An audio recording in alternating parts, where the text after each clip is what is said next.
வாழைக்காய் பஜ்ஜிலாம் போடுறீங்களா? வாழைக்காய் பஜ்ஜி நீங்க போடுற பஜ்ஜி எப்படி தெரியுமா? இப்படி அரையா தான் போடுவீங்க. ஆமா. என்ன ரீசனா ஒரே சமமா ஈக்குவலா விட்டீங்கன்னா அந்த பஜ்ஜிக்கு சேமா வரும். ஓ, வெங்காயம் விடுறீங்களா? அதுதான் சேஃப்டி ரவுண்டு டச் பண்ணி ரவுண்ட் டச் பண்ண லைட்டாக ரவுண்டு டச் பண்ணக்கூடாது. வெங்காயம் பஜ்ஜிக்கு இதே தயிர் வச்சுருக்கீங்கன்னா இதே வெங்காயத்தை கட் பண்ணிக்கிறீங்கன்னா தயிர் வச்சுன்னா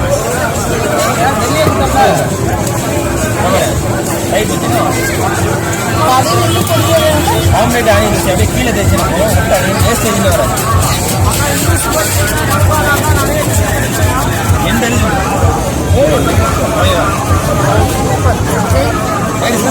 சாயந்தரம்